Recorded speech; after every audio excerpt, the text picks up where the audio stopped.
of SurePay's online or walk-in service. Lucelec encourages you to use the available options for doing business with us remotely. 99111.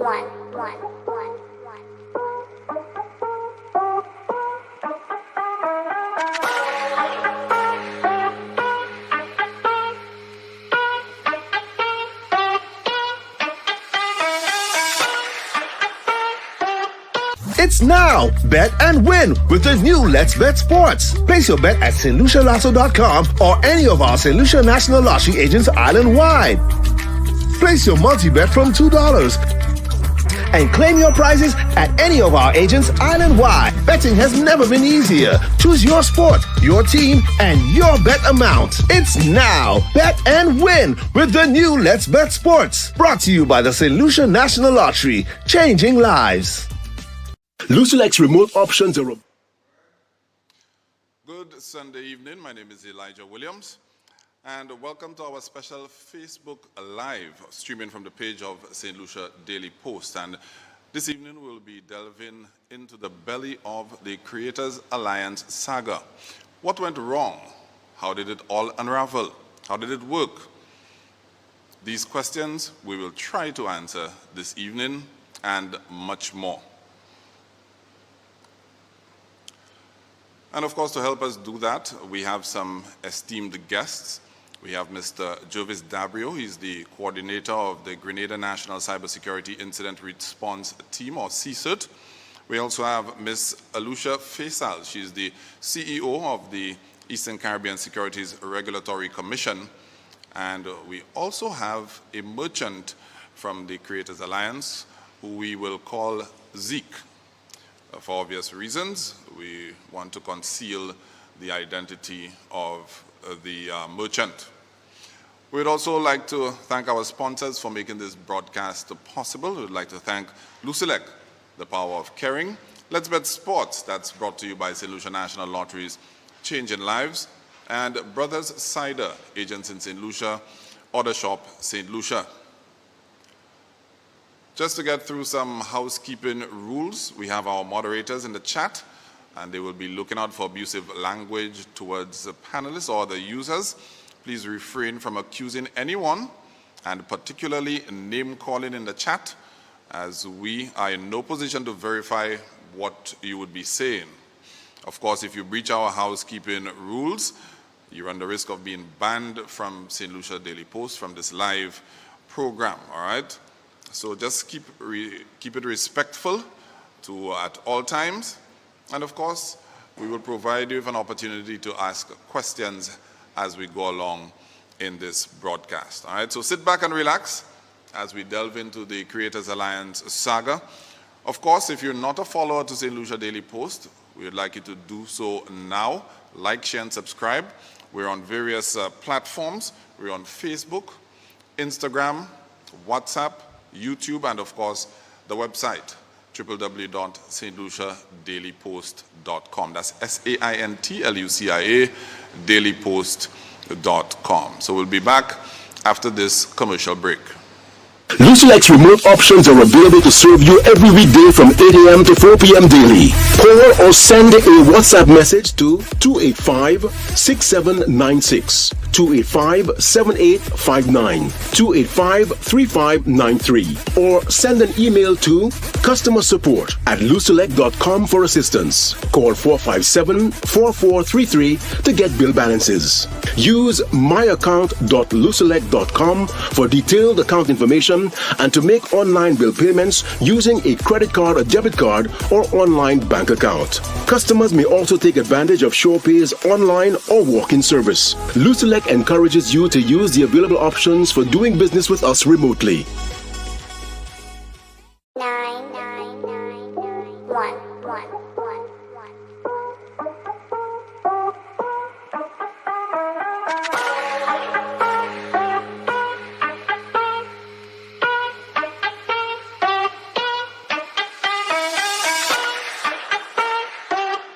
It's now! Bet and win with the new Let's Bet Sports. Place your bet at stlucialasso.com or any of our St. Lucia National Lottery agents island-wide.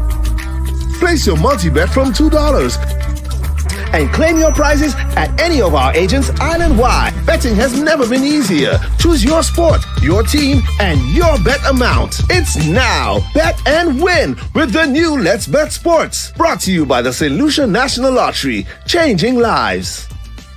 Lucilex remote options are available to serve you every weekday from 8 a.m. to 4 p.m. daily. Call or send a WhatsApp message to 285-6796, 285-7859, 285-3593, or send an email to customersupport@lucelec.com for assistance. Call 457-4433 to get bill balances. Use myaccount.lucelec.com for detailed account information and to make online bill payments using a credit card or debit card or online bank account. Customers may also take advantage of SurePay's online or walk-in service. Lucelec encourages you to use the available options for doing business with us remotely. Welcome back to our broadcast as we take a deep dive into Creators Alliance. Of course, our program is brought to you with the compliments of Lucelec, the power of caring. St. Lucia National Lotteries, changing lives, and Let's Bet Sports brand. And of course, Brothers Cider, agents in St. Lucia, Order Shop St. Lucia. We encourage you to like, share, and subscribe to all of our social media handles.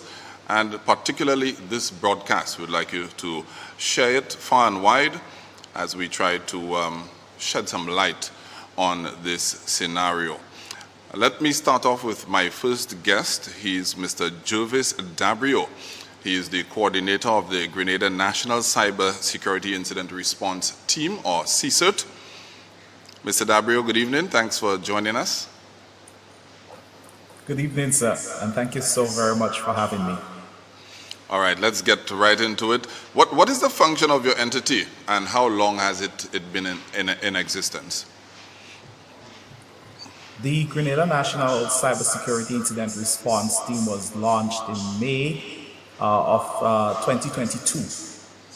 And it is a government entity. It was established within the Ministry of ICT. It is, well, we do several things, but the original mission was to raise awareness. So to get into the schools, different groups, and just, educate people on how they can be safe online, what they need to look out to, how they protect their accounts, their passwords, and so forth. So that was originally what it was set up to do. And of course, that has since evolved where we now assess different things for people, websites. We help with account recovery. We identify scams. We put out advisory. In addition to still raising awareness within the different spaces in Grenada. So when did you first get wind of Creators Alliance? So in order for us to, we are not going to be in all places at the right time. So we rely heavily on people sending things in. If someone sees something and it's a little off, they would send it. We assess and we provide feedback. So the first time anybody sent anything was in December, late December of 2024. That was last year. And of course, we did the assessment and our advisory was put out on January 6th of this year, 2025. About investigating or researching Creators Alliance? I missed the first part of your question. How did you go about investigating Creators Alliance or researching Creators Alliance? All right, so I normally tell people this. In the court of law, everyone is innocent until proven guilty. But when it comes to what we do and our assessment, we go the other way around. So everything is malicious until it proves that it isn't. So we approach it very skeptical, hoping that it can prove itself as legitimate. We would check the websites. When we looked at it, I believe we found about 5. We read through the different documents that are there. In some cases, we will sign up. We look to see what other authorities may have posted about it. We check the age of the website. We would comb social media to see what is being said about it.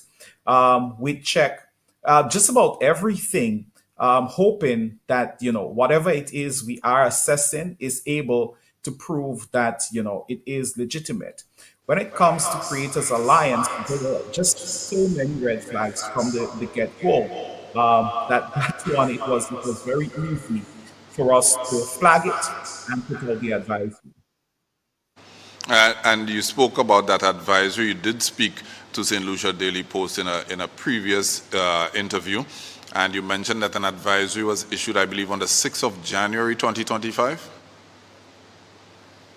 Yes. So, based on what is happening and the severity of it, if we believe it is something that is going to impact a wide cross section of the population, then we will put out an advisory and we ensure that it is picked up by all the media houses. Of course, distributed through our GIS, Government Information Services, their platform and their mailing lists and so forth.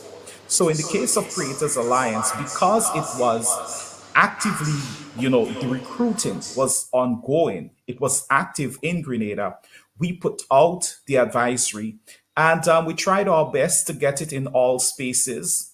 So it was on the major news networks here in Grenada.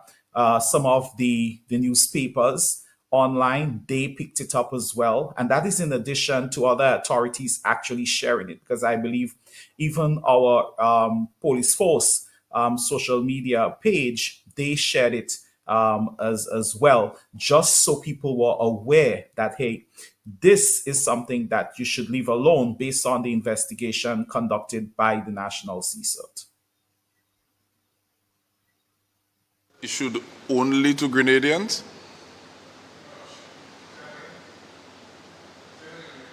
I think we Yeah, I'm hearing you. I'm hearing you. I think there was a slight delay. When we issue advisories, our first responsibility is to Grenadians.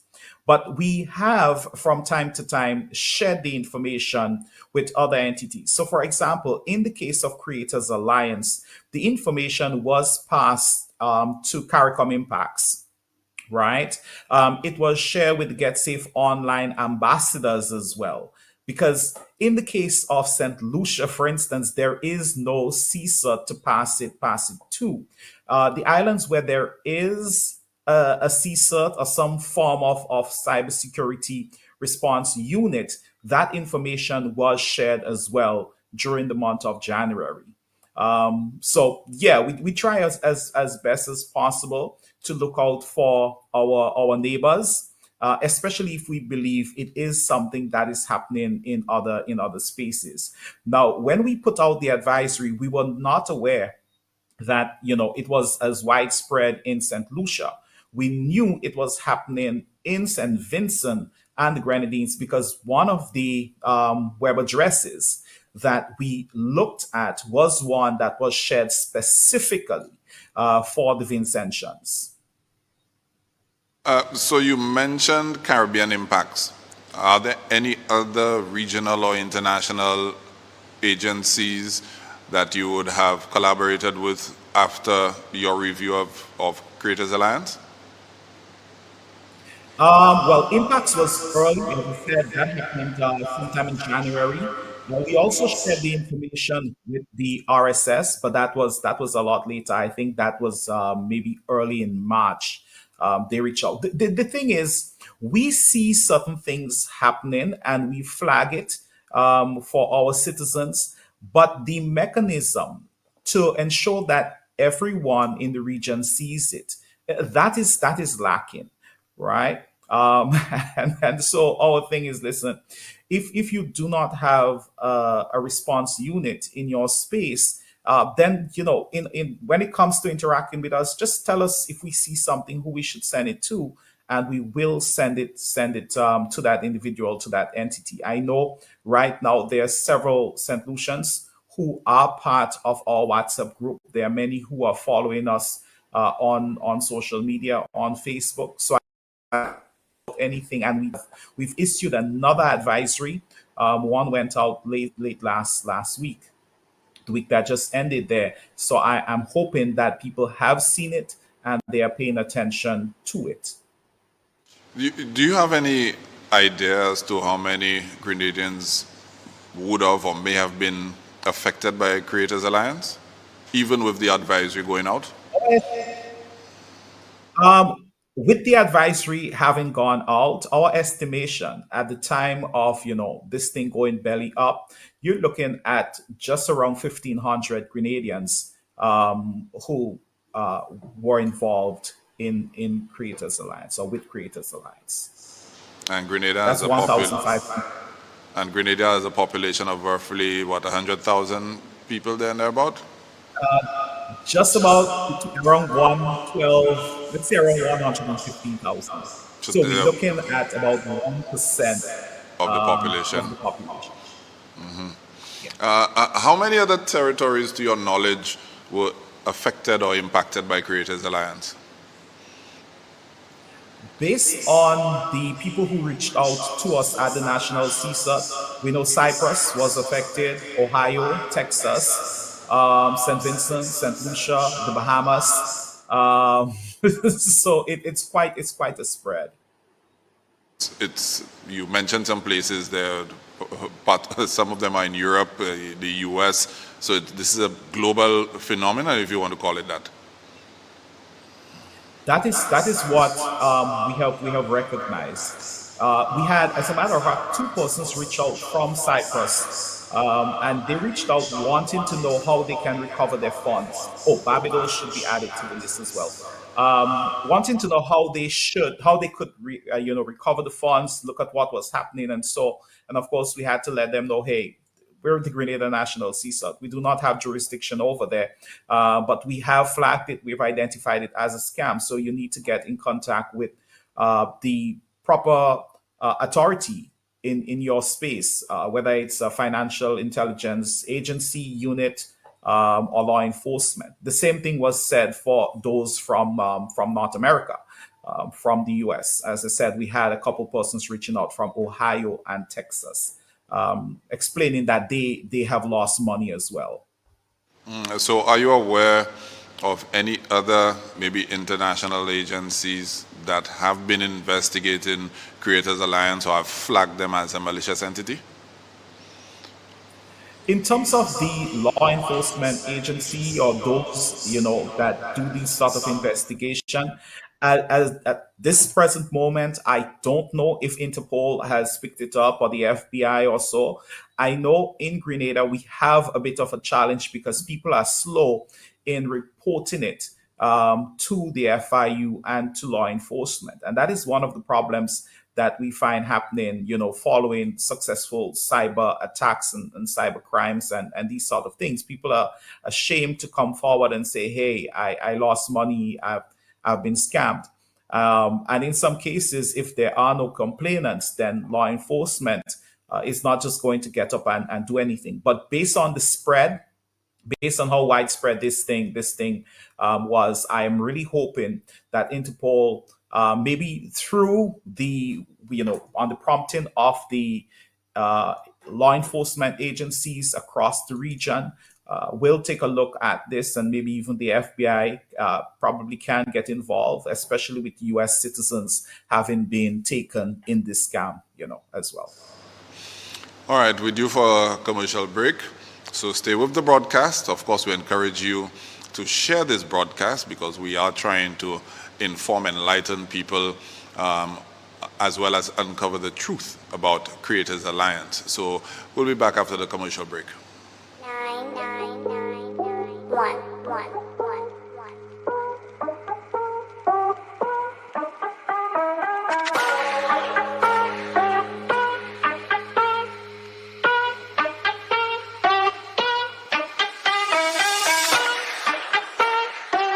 Here's how to play Let's Bet. First, you need to add funds to your account. In the home screen, tap on the Add Funds to Account button. To add funds, you need to get top-up from any of our St. Lucia National Lottery agents island-wide. Once you have that, you may type the serial number from your receipt. Tap on Submit.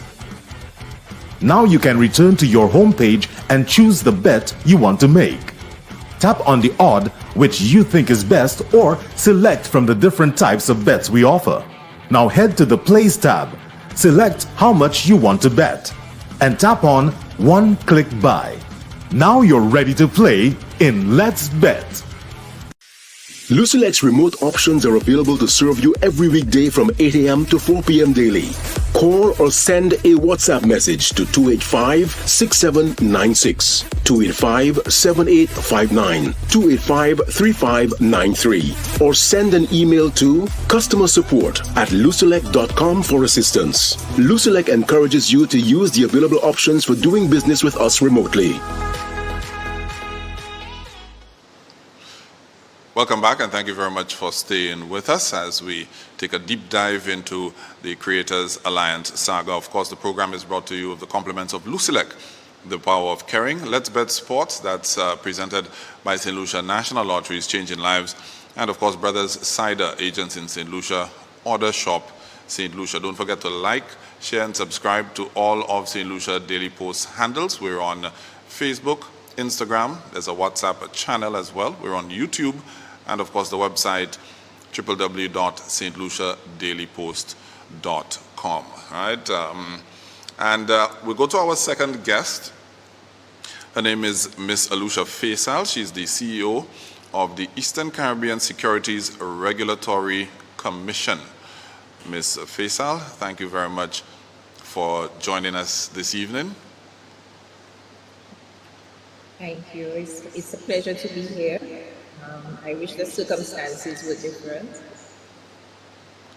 Okay, But, so hopefully my appearance here will make a difference. I hope so as well. So we have you on because the ECSE is active within St. Lucia and other territories, and we are looking at it from the perspective of alternative investment options. We had a scenario with Creators Alliance where people who may have had disposable income or may have had access to funds opted to invest in something that was clearly unregulated, that clearly they did not have much information about. But there are alternative investment options that St. Lucians and other people from around the region can take advantage of. We do have viewers from St. Vincent and Grenada on with us as well. So that's where we want to go with you with this discussion. So let me first off by asking, what is the ECSE? Okay, so let me just clarify. The Eastern Caribbean Securities Exchange, ECSC, is the stock exchange, a regional stock exchange that is licensed by the Eastern Caribbean Securities Regulatory Commission, which I represent. Right, and just by way, before I start off, let me start with a disclaimer that I'm not representing my views and opinions here, and not that of the Eastern Caribbean Securities Regulatory Commission or its staff. I am providing information to the public which is based on my knowledge as a securities regulator and my understanding of financial investments and investment scams.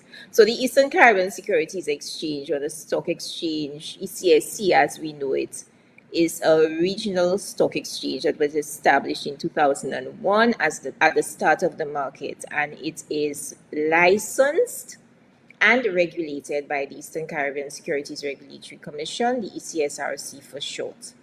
So to your answer,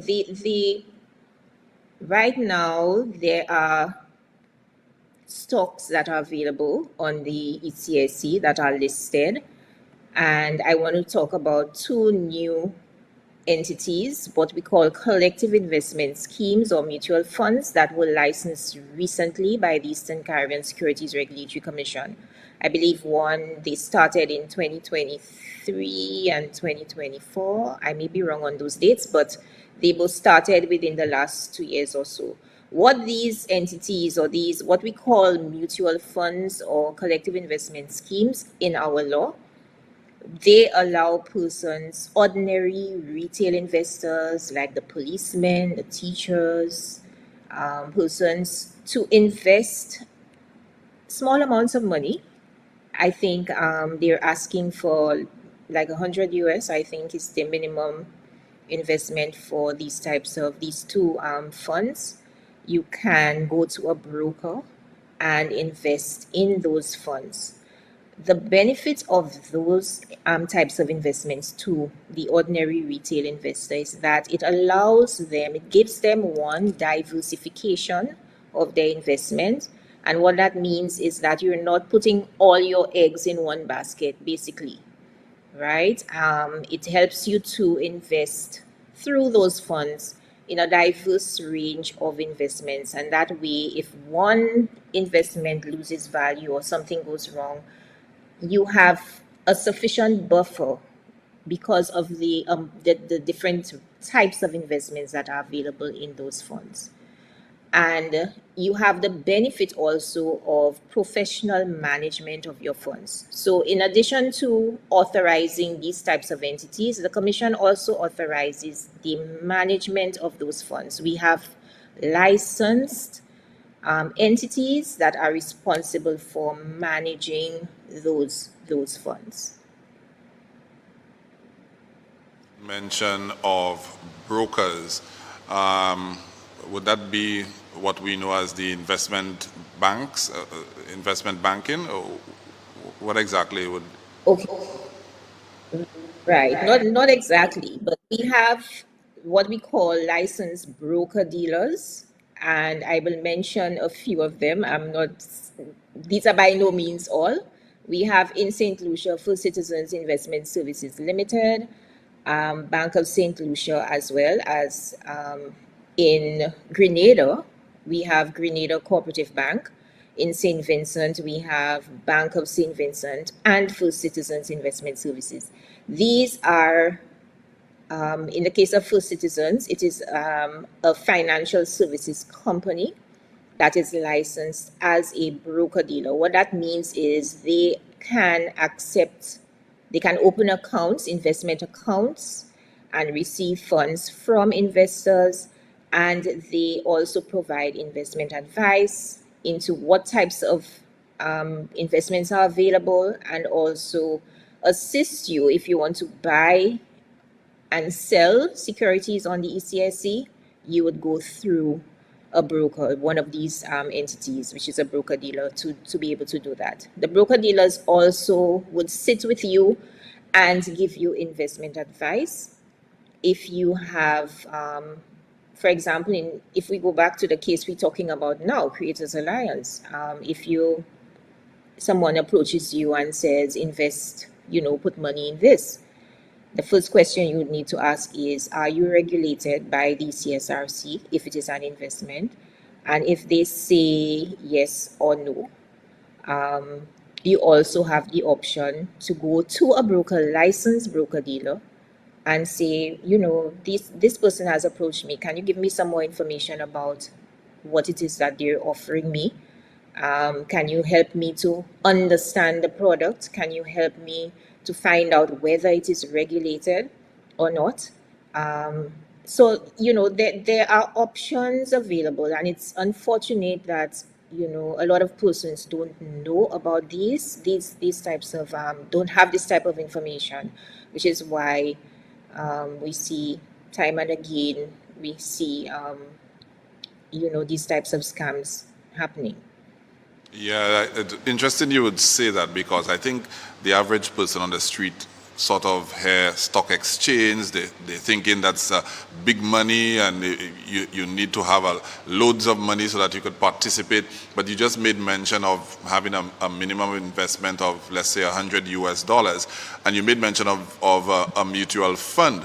How does the mutual fund work? Is it that you're taking monies and pooling it and investing in various different entities? Is that how it works? Right. So it's similar to that. Yes. You have it correct. The fund, and I can call the two of them. They are, one of the first is UTC Global Balance Fund. That is a St. Lucia registered entity that is licensed by the Eastern Caribbean Securities Regulatory Commission, and we also have BOSL Global Investment Fund Limited. These are the two that we have licensed for sale to retail investors. What it does is that it allows investors to several investors to purchase shares in those funds, and those funds are pooled, like you said, and invested by the fund manager based on the fund's investment policy, which is also reviewed by the CSRC. So we know what it is, the objectives of the investment policy is, and we also are aware of how those funds are being invested. So you invest in a pool of assets. So the investment fund manager will identify, based on their investment policy, they will identify certain types of investments that they would invest in, and not all the same. So you wouldn't have a fund that would invest only in, say, US government securities only, right? You would have a basket of different types. It's like having a basket of different types of fruit. So you invest in equities on one side, you may invest in US Treasuries on the other side, you may invest in regional government securities like the government treasury bills and bonds, you may invest in what we call ETFs, exchange traded funds, on the US market. So it's a diverse range, investments in a diverse range of funds, but the individual investor would not necessarily feel, let me be careful how I say this, because there's a variety of investments in the pool, right? If one of them does badly, chances are you may not lose very much because of the way the fund is structured. So you may have different types of investments that would compensate, is the word I'm looking for, compensate for each other in terms of losses and gains. The average person would look at that and say, well, I don't want to put my money into something like that. What if I need my money now? How do I get my money? Would you be able to withdraw your investment at any point in time? If you experience returns on those investments, will you be able to extract those returns and maybe leave your base in there still? Yes, excellent questions. Yes, all the answers to all those questions is yes, yes, yes. But what I would say is investing is a long-term business. You don't go in today to pull out your money tomorrow, right?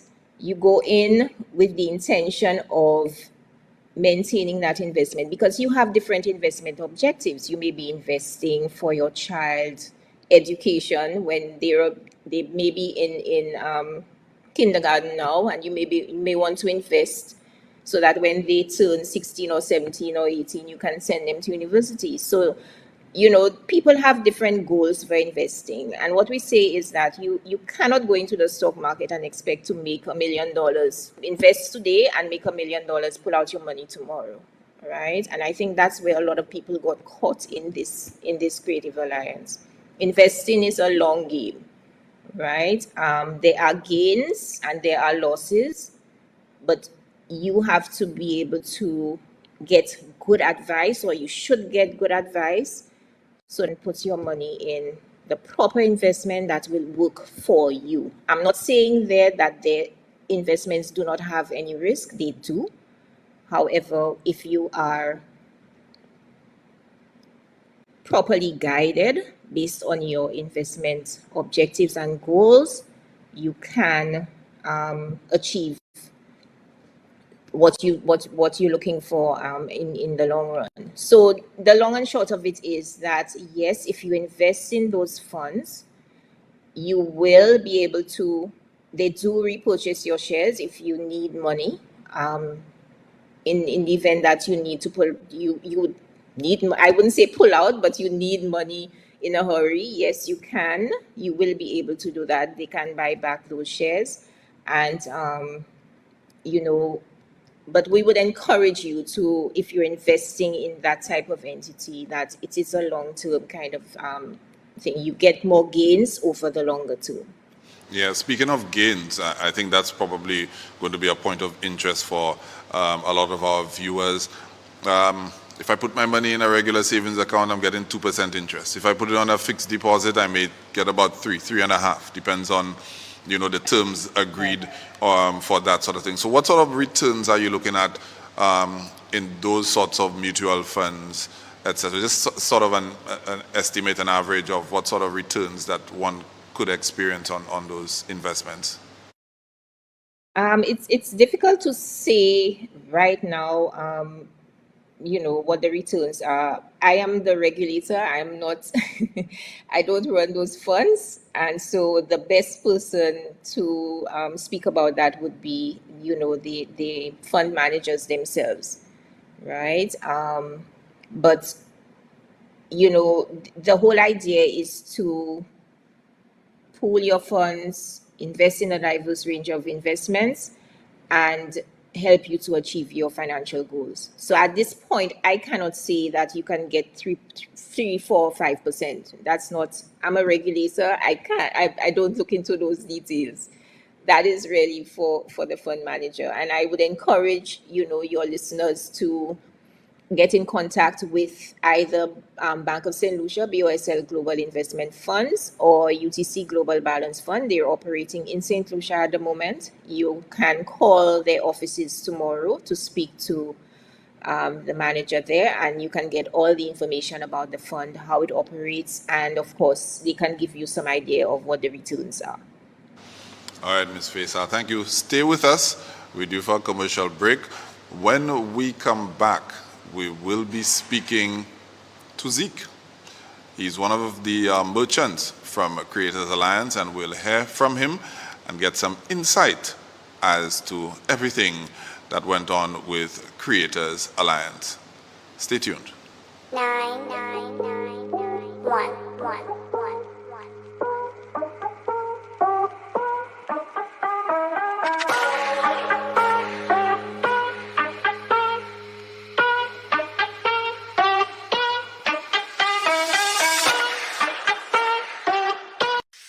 Lucilex remote options are available to serve you every weekday from 8 a.m. to 4 p.m. daily. Call or send a WhatsApp message to 285-6796, 285-7859, 285-3593, or send an email to customersupport@lucilec.com for assistance. Lucilec encourages you to use the available options for doing business with us remotely. It's now! Bet and win with the new Let's Bet Sports. Place your bet at StLuciaLasso.com or any of our St. Lucia National Lottery agents island-wide. Place your multi-bet from $2 and claim your prizes at any of our agents island-wide. Betting has never been easier. Choose your sport, your team, and your bet amount. It's now! Bet and win with the new Let's Bet Sports. Brought to you by the St. Lucia National Lottery. Changing lives. Welcome back. Thank you very much for staying with the broadcast. Of course, we encourage you to share. Tell somebody that you are on the Facebook page of St. Lucia Daily Post right now, and we're taking a deep dive into the Creators Alliance saga. We've heard from the Grenada CSIRT, who were the ones that investigated Creators Alliance and flagged them on January 6th as a malicious entity. We've also heard from Ms. Alusha Faisal. She's the CEO of the Eastern Caribbean Securities Regulatory Commission. Both of them will be back with us towards the back end of the program. We will be taking questions, so you can feel free to put your questions in the comments. Of course, I encourage you to continue to be respectful. Respect all of the people within the comments and our guests as well, because we do have moderators checking on that, all right? Before we get into our third guest, of course, we want to say thank you once again to our sponsors, that being Lucilec, the power of caring. Let's Bet Sports, that's brought to you by St. Lucia National Lotteries, changing lives. And of course, Brothers Cider, the agents in St. Lucia, Order Shop, St. Lucia. And now we will be joined by a gentleman that we will refer to as Zeke. He is or was one of the merchants for Creators Alliance. There's been much discussion about Creators Alliance and how it came about and etc. We've heard quite a few things. We've reported quite a bit on that scenario at St. Lucia Daily Post. So let us now welcome Zeke. You will not be able to see his face for obvious reasons. Of course, we want to protect him. There's been a lot of talk about merchants, being threatened, attacked, etc. So Zeke, thank you very much for joining us. Can you hear me? Yes, thank you. All right. How did you, let's start off by asking, how did you find out about Creators Alliance? Well, I found out about Creators Alliance through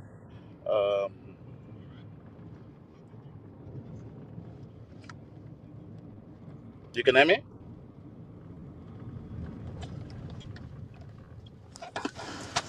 Can you hear me? Okay, I can hear you now. All right. Okay, so I found out about Creators Alliance for a gentleman who invited me to join.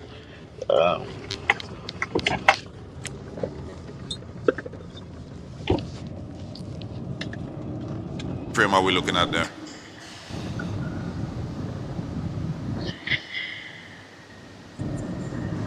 Hello, Hi, Zeke, can you hear me? I can. Okay, yeah, so I was asking, what time frame are we looking at? When were you invited to join Creators Alliance? This was last year, October. And were you employed at the time that you were recruited? No, I was just on the platform as a normal member. And as a member, and then you were promoted to a merchant, or you were engaged to become a merchant? Well, with the new packages that were opening, I contacted one of the managers and I told her, based on because I have knowledge of crypto, I only asked her if I could purchase my packages myself because I don't need a merchant. And then she told me, sure. And basically, that's how I became a merchant. Well, I wasn't a merchant, I basically purchased my package myself. And then from there, the manager had me start assisting certain persons. And then I just started to help persons. I just became a merchant. Okay, so explain how this Creators Alliance scenario worked, because from our information, people were told that they needed to share videos, post videos and share videos a certain quota based on the package that you would have had, but you just made mention of cryptocurrency. So how does that all tie in? Well, the way to join the platform is you would pay for a package via cryptocurrency, which is USDT, the most stable form of crypto. And the platform would also pay you via cryptocurrency, which is again USDT. So again, like you mentioned, based on the level, you would get paid a certain amount of money based on how much you invest. So the lower you invest, the less returns. The higher you invest, the more returns.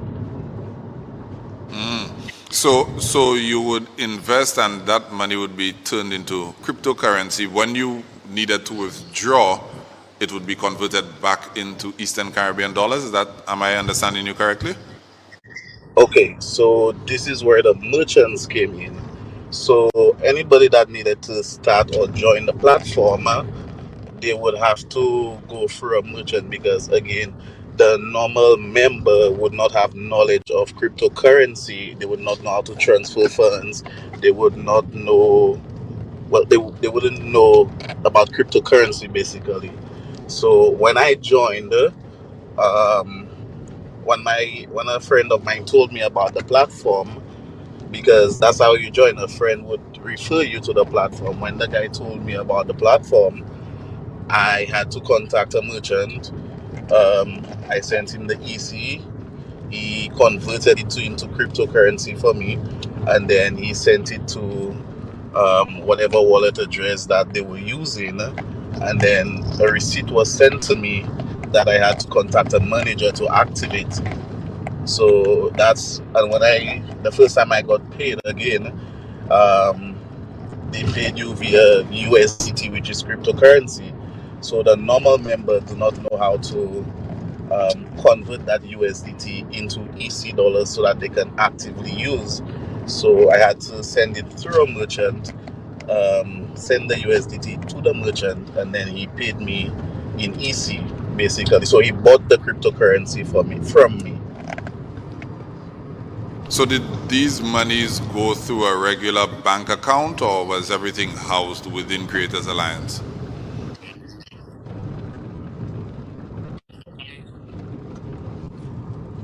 Would you repeat yourself? I said, Repeat yourself. You broke up for a little while. Those funds, would they have been processed through a I beg your regular? pardon? The monies that you're talking about, would they have been processed through a regular bank account, or was everything housed within Creators Alliance? Okay, so the way it worked, let's say for instance, you, Mr. Ezekiel, wanted to join the Creators Alliance platform. What you would have to do is you would have to pay Creators Alliance for a merchant. So basically, the merchants were only the middleman.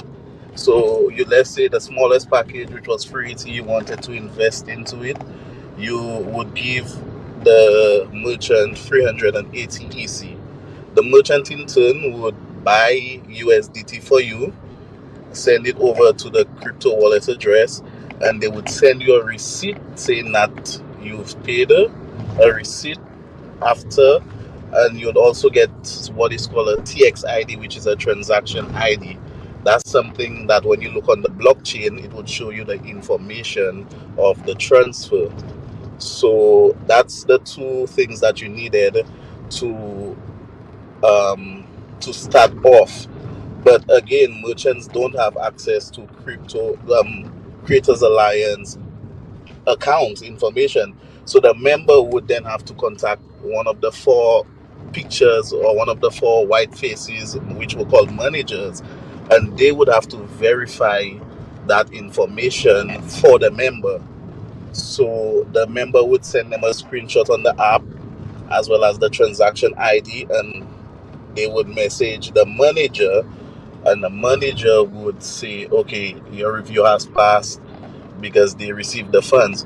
When we send it as a merchant to the Creators Alliance platform, we don't know if they receive it, or we don't have access to their funds, which is why the member had to contact the manager, which was the white faces, directly so that they can get approved. We merchants did not do any approving. Okay, so let me just understand. So merchants were what? St. Lucians, Okay. locally based people were the merchants, and the managers were what? Foreigners? Were you aware of who some of the other merchants were? Were you aware of who some of the managers were within Creators Alliance?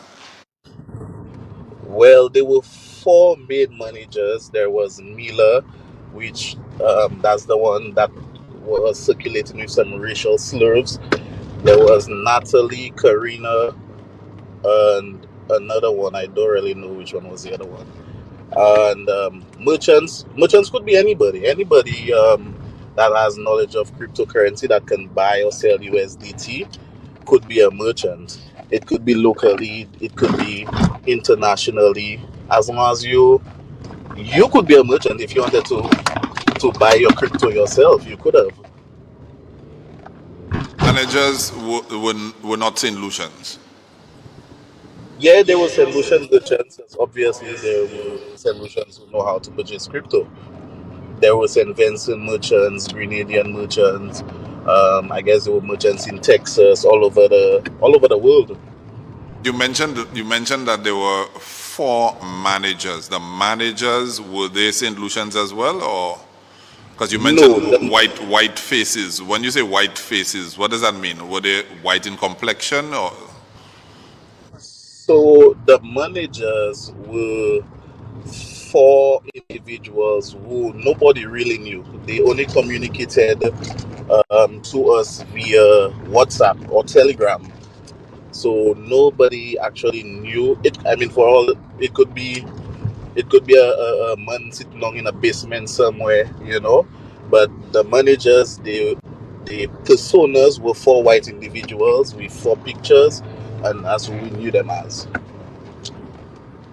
Nothing about that seemed odd to you that nobody had access to those managers. I mean, obviously you had access, but nobody ever saw them or interacted with them. Did that raise any red flags for you being part of the organization? Again, every single member interacted with their manager independently. Merchants were not responsible for interacting with managers on person's behalf. But you being also an investor, because you said you joined as a regular member and eventually indicated that you could deal with your own conversions of crypto, did you ever have any instance where you were privy to the identity of any of those managers? No, we did not. Did that raise any red flag for you that you could not actually see, or, I mean, yes, you were interacting with, but not actually have any knowledge of the identity of those individuals? Did that raise any concerns for you? To be very honest, it did not, because like I told you, I started off in October, and what I was going on was my experience, which was it was working. That's what I was going on. What sort of packages were there? My understanding is that there were various tiers of packages that would afford you different levels of return. So a starter's pack, for example, what sort of investment were we looking at there? And how high do the tiers go? So there was a tier. There was a starter pack for 150 USDT, which you would earn 5 US a day. Another one for 259 USDT, which you would earn 10 US a day. Another one for 799 USDT, which you would earn, I think it was 26 US a day.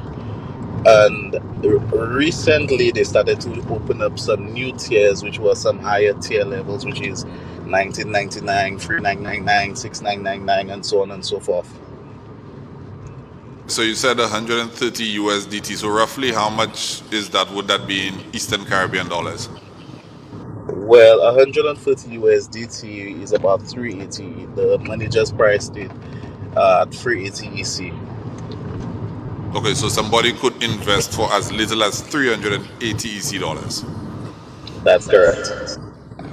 What about yourself? How did you, at what level did you invest? You said you were introduced to Creators Alliance in October, so you would have been there for several months. How did your investment go initially?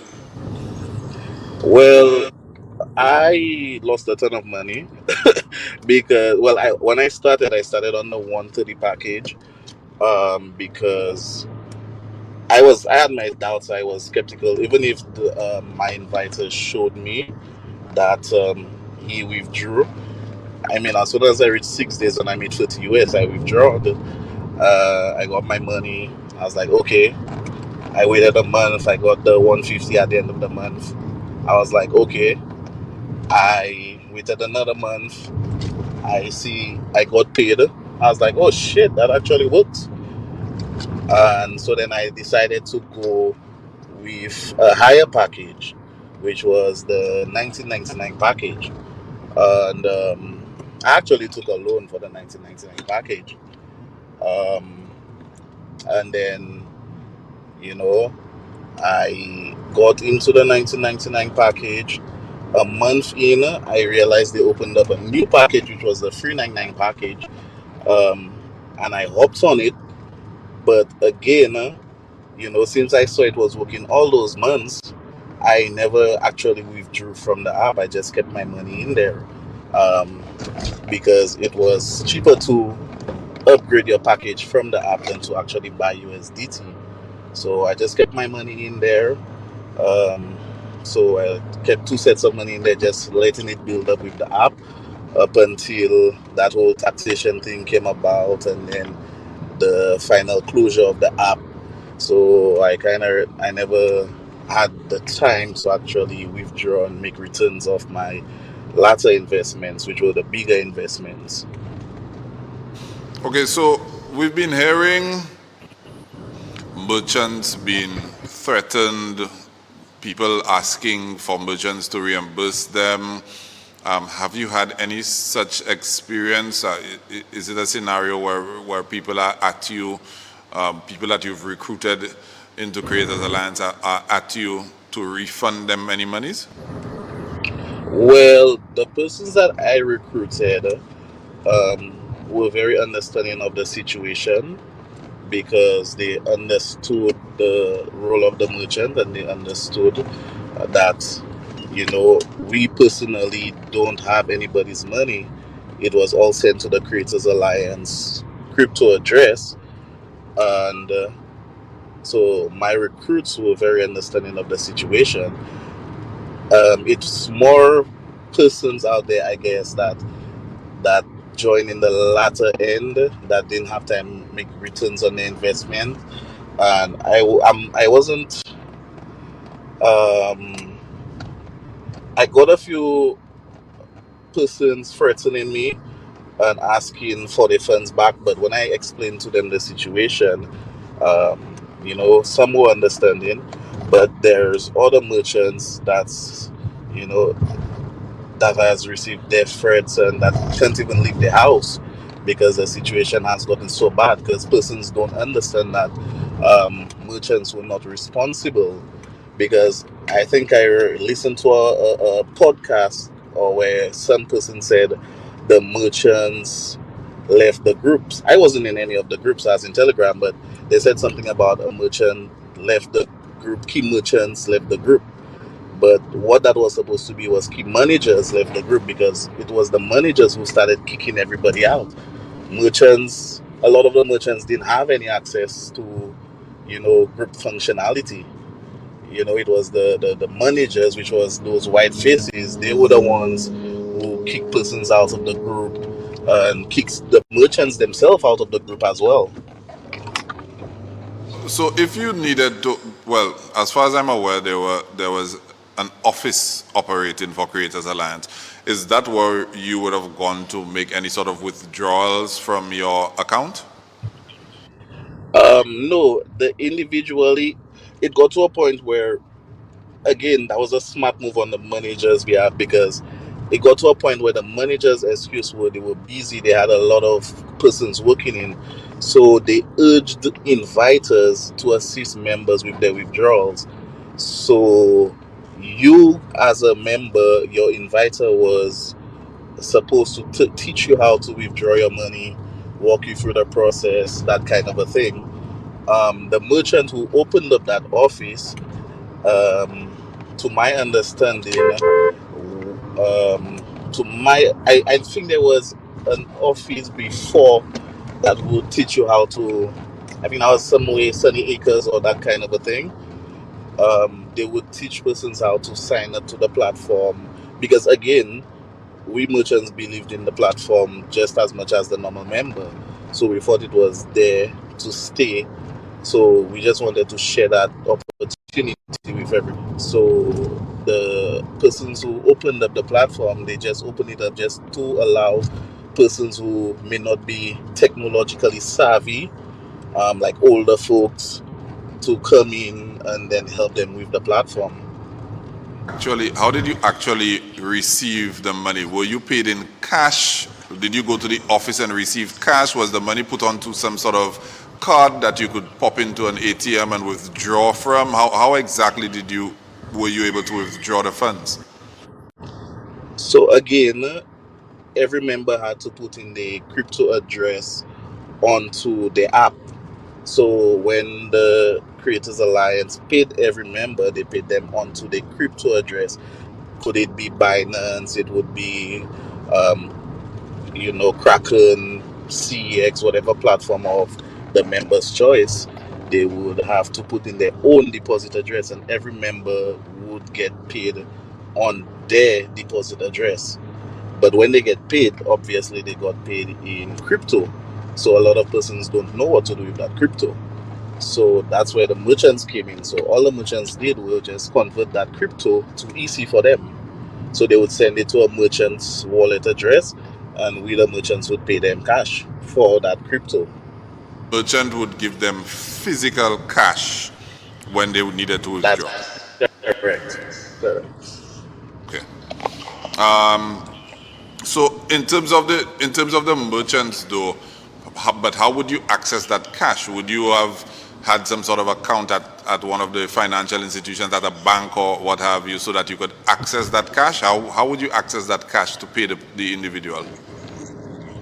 Yeah, so merchants use their own monies to pay individuals, so they own their own accounts. So if somebody wanted to get paid, the merchant would.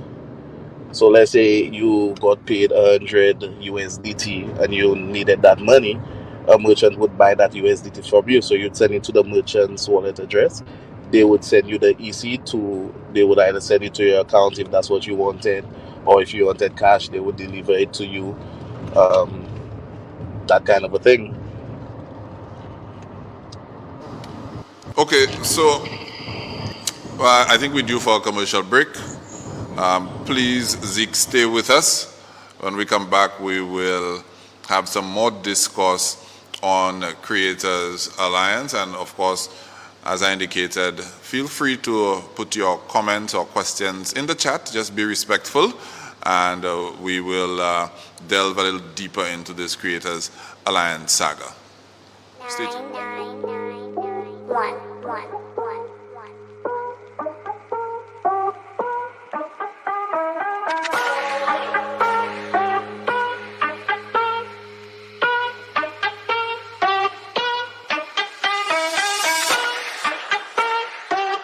9999111.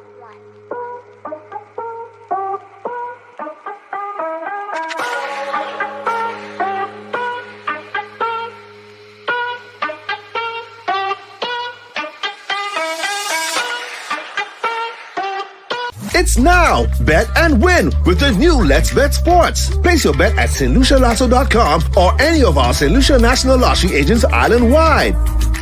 Place your multi-bet from $2 and claim your prizes at any of our agents island-wide. Betting has never been easier. Choose your sport, your team, and your bet amount. It's now Bet and Win with the new Let's Bet Sports. Brought to you by the St. Lucia National Lottery, changing lives. Lucelec's remote options are available to serve you every weekday from 8 a.m. to 4 p.m. daily. Call or send a WhatsApp message to 285-6796, 285-7859, 285-3593, or send an email to customersupport@lucelec.com for assistance. Call 457-4433 to get bill balances. Use myaccount.lucelec.com for detailed account information and to make online bill payments using a credit card or debit card or online bank account. Customers may also take advantage of SurePay's online or walk-in service. Lucelec encourages you to use the available options for doing business with us remotely. And welcome back. Thanks very much for staying with our broadcast. We urge you, we implore you to please share this very important Facebook Live with all of your friends as we delve deeper into the Creators Alliance saga. All right, let me just inform you as to our guests. So we had a conversation with Mr. Jervis Dabrio. He's the coordinator of the Grenada National Cybersecurity Incident Response Team, or CSIRT. Ms. Alusha Faisal, the CEO of the Eastern Caribbean Securities Regulatory Commission. And of course, we just was now speaking with Zeke. He was a merchant with Creators Alliance. He was also a regular member. From his account, he lost quite a bit of monies as well. So we'll have all of our guests up on screen At this moment, you guys can feel free to ask any questions directed to any one of our guests via the chat. Please, again, I implore you to be very respectful when you ask your questions or make your comments. Let me just first invite our two other guests, Mr. Dabrio and Ms. Faisal.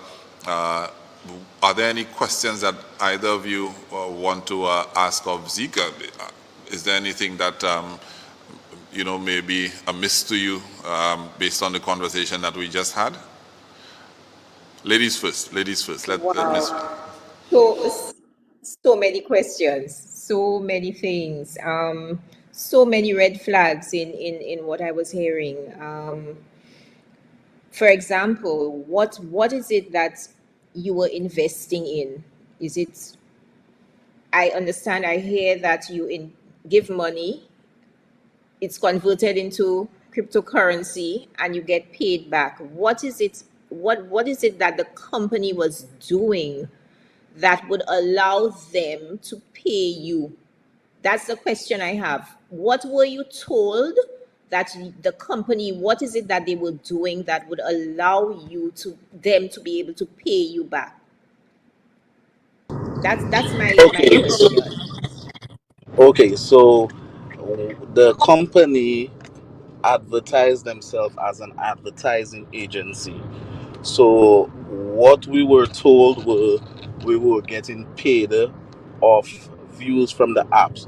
So they said they partnered with different apps such as TikTok, YouTube, all those different other video sharing platforms, which is why we were supposed to share videos.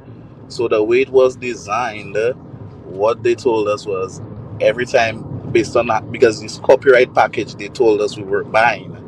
So again, copyright packages, when you hear copyright, you would think, okay, it's the ability to use somebody else's video and share it.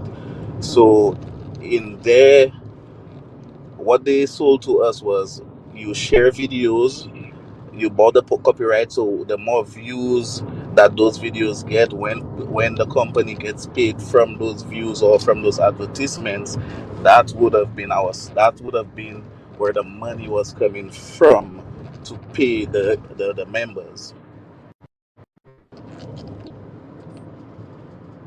Jump in there, Okay, Mr. Dabrio. Go ahead. So I do not have any question for Zeke.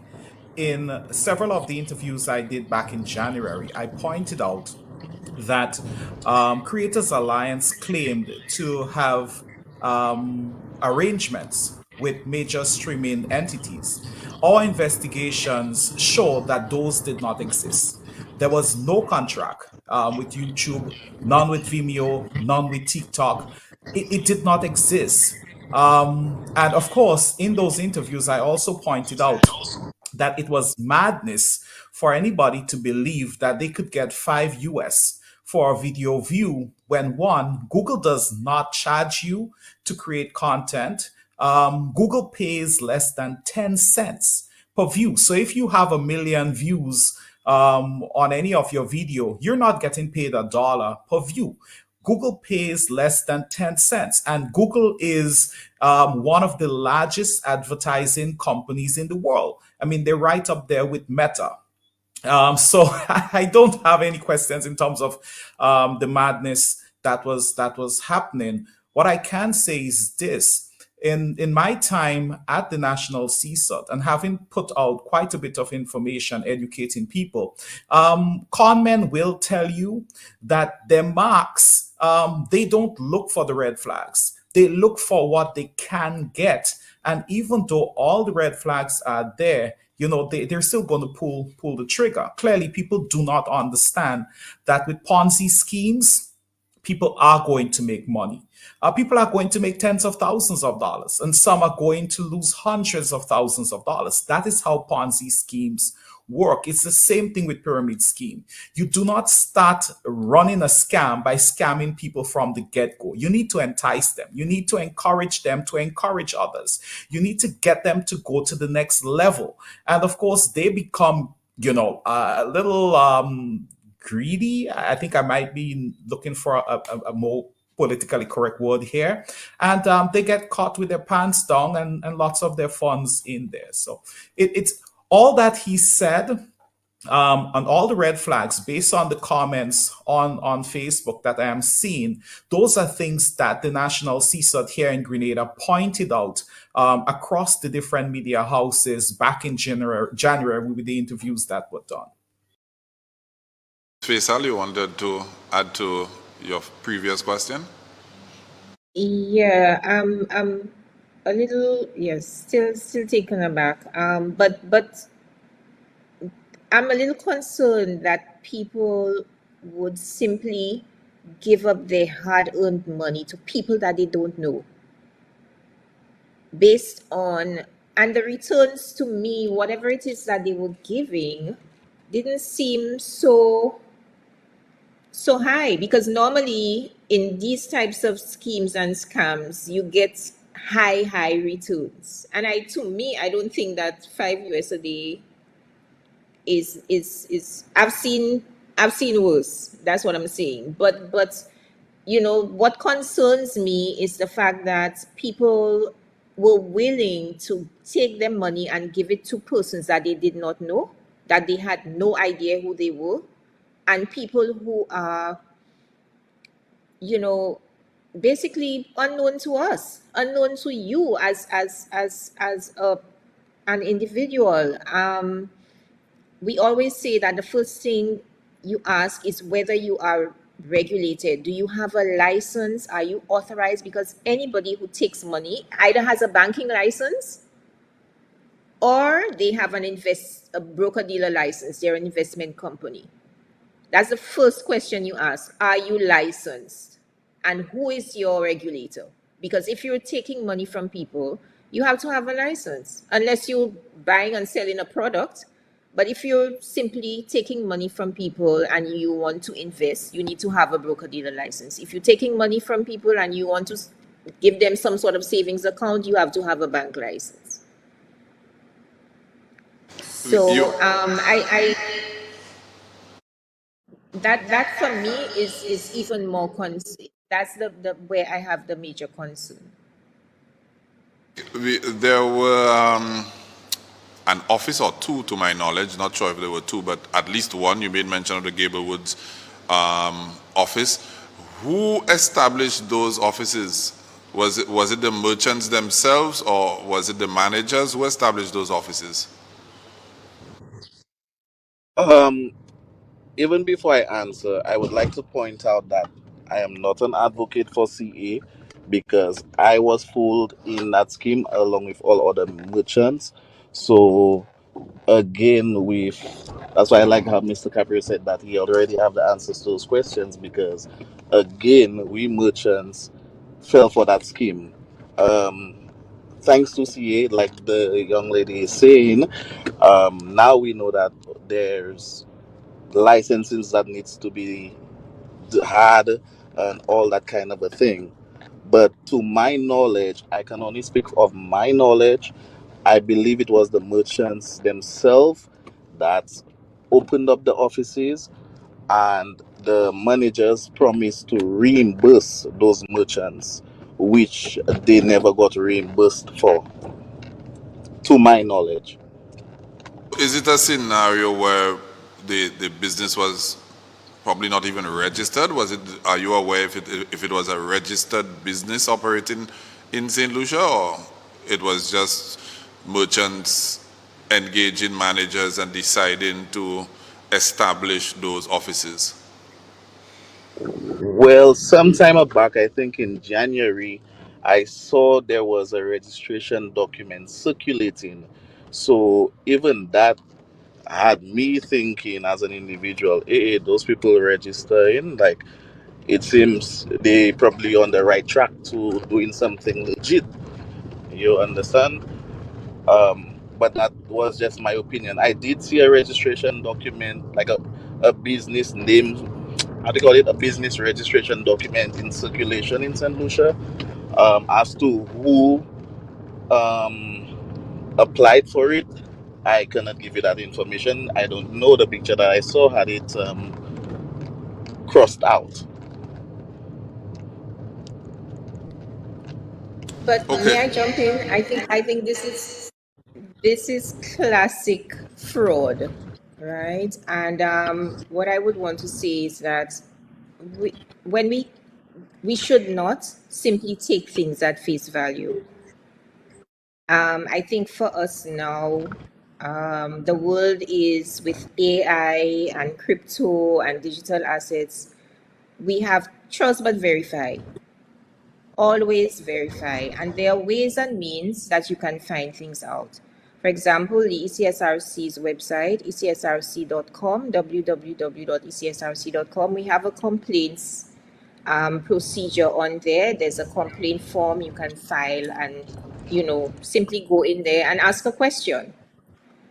And, if something seems a little amiss or a little too good to be true, or you simply want to know whether an entity is licensed or not, you can simply go to our website and send us an email using that and a message using that complaints form, or you can also send us an email, info@ecsrconline.org, and then we will look into it and determine, and respond to you, right?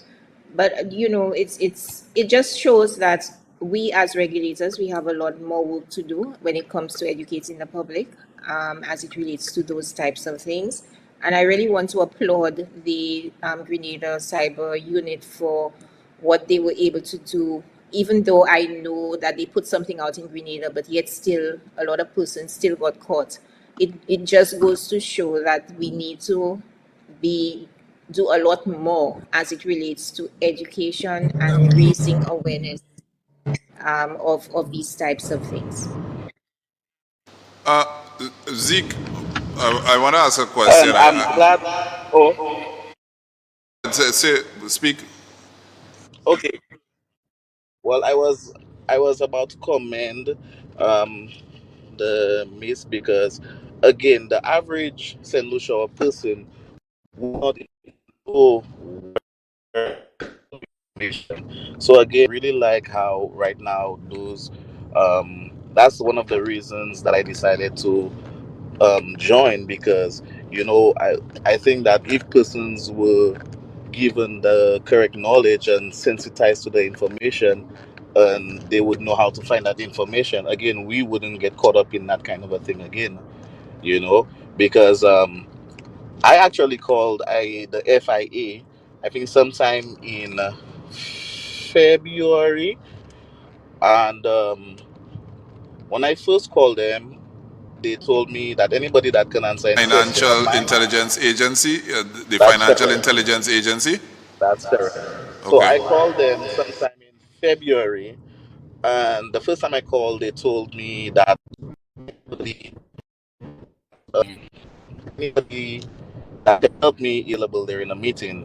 So I think about a week or 2 weeks later, I called them again, and in my opinion, the person that answered was more interested in interrogating instead of providing information. That's just my opinion, because I asked them about CA, and then the woman, all they will answer me is, okay, are you part? Um, they were interested in, what other platforms do I know, but what I really wanted was information based on their output, that, hey, okay, that's something that's legit, that's something that's not legit. But I didn't get that kind of feedback from them. The feedback I got, in my opinion, was just an interrogation as to, okay, who was I, why am I asking that information, that kind of a thing, you know. Why exactly were you contacting the authority? Did you at that point in time have any sort of reservations about Creators Alliance? Well, no, I think FSRA post something about licensing sometime in March, thereabout, and I just wanted to find. I actually wanted to do it legit. I actually wanted to and actually because if that's a service, in my opinion, at that time, that was a service that I was providing persons. So I actually wanted to do it the right way, you know. So that's why because on the FSRA form, it so you could contact the FIA. So I actually just wanted to do it the right way, you know. Let me just, for the purposes of edifying the audience, we do have a financial intelligence authority operating in St. Lucia. That's the FIA that Zeke is speaking about. And there is some legislation. It's in the revised laws of St. Lucia Money Laundering Prevention Act 5 of revised laws of 2023, just to give you guys some idea, okay? Under Section 5, functions of the authority. 1, in the exercise of its functions under subsection 2, the authority shall act as the agency responsible for receiving, analyzing, obtaining, investigating, and disseminating information which relates to or may relate to the proceeds of criminal conduct under this Act and offenses under the Proceeds of Crime Act or any enactment replacing it. 2, without limiting the provisions in subsection 1 and despite any other law to the contrary, the authority A shall collect, receive, and analyze reports and information submitted to the authority by a financial institution and a person engaged in other business activity under this Act and the Proceeds of Crime Act from the Customs and Excise Department, Inland Revenue Department, from the Royal St. Lucia Police Force, and from a foreign financial intelligence unit. I'll just pause here for a little bit. Let me just go back to Mr. Dabrio. So in as much as we don't have a cyber unit down here, but it almost appears that our financial intelligence authority could have been the one that CSIRT could have liaised with in terms of information sharing so that they could have taken some sort of action. Yeah, as I said, listen, when we flagged that thing in January, the information was passed on to CARICOM Impacts, right? Impacts reassured me that they were going to put out an official thing. I haven't seen it. It was not put out. We issued another advisory late last week that was sent to them. So I was told again, it is going to be distributed. So hopefully the FIA in St. Lucia will get this one, because I hear, Zik, that, St. Lucians are not going to fall for this. Well, we flagged E1U Life last week, and we've already started taking flack for it. People saying it's not fraudulent, but we stand by. People are going to lose money. Now, why did people put their money in when there were all those red flags? I think it's important for us to understand that scammers are not stupid, and there is a lot of psychology involved. One, the people who put their money in, trust was brought to bear against them. Some of the people who approached them were people they looked up to, people they respected or they respect within the community. And so it wasn't hard for them to, take a chance because, listen, this person says this is legit and they're making money. The second thing, and there are just 3 I'm going to share. The second thing was social proof. And we saw that there were many persons, even here in Grenada, posting screenshots of the money they were making and were able to withdraw. And when people see that, it does put a level of pressure on them to get in on the action. So 1, you trust the person. 2, you have social proof or consensus working against you. And then you have the echo chambers. Scammers would often either pull you in a Telegram group, pull you in a WhatsApp group, and all that is shared in there are the positives and the success.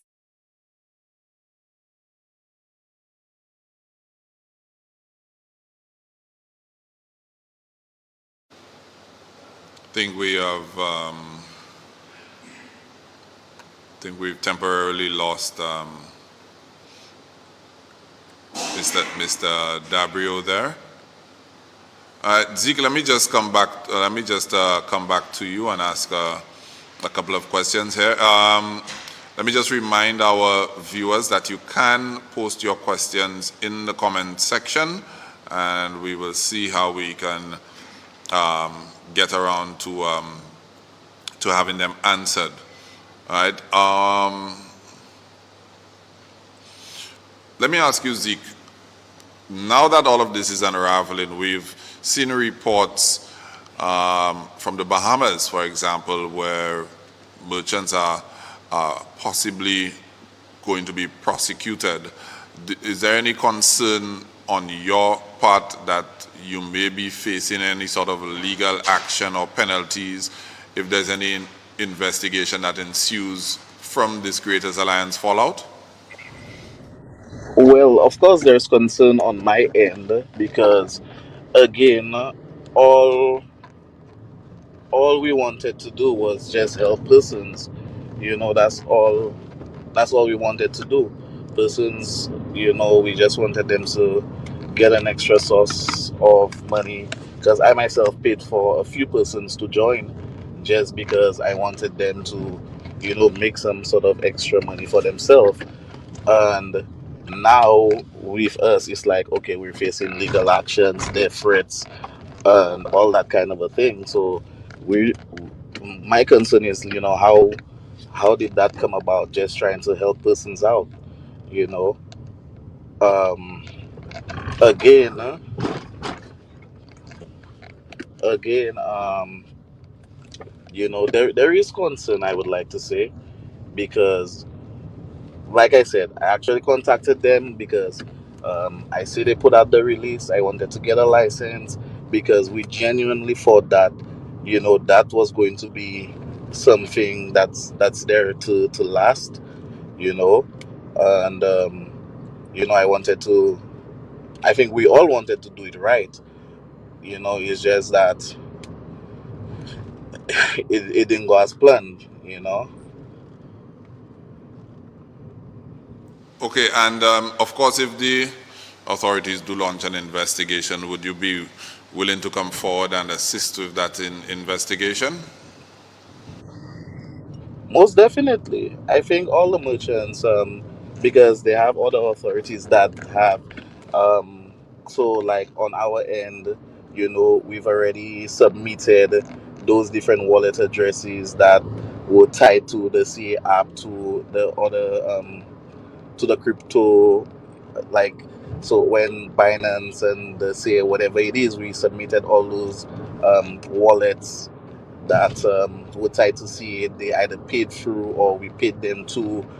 We're more than willing to assist because we were impacted, and I dare say even more than the average individual because, again, as Mr. DiCaprio said in his point two, we believed it, and then we've seen it working. So I know of merchants that invested heavily for them and their families that lost way more than I did.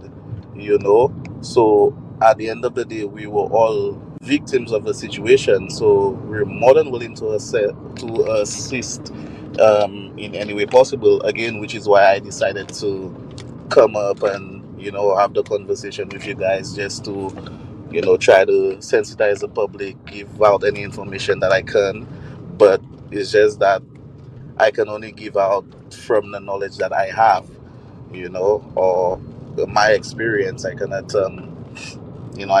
say more than, well, what I don't know, basically. So there are certain questions that I may not be able to answer, but everybody that contacted me, like the day of the fallout when the app crashed, I answered over 400 messages.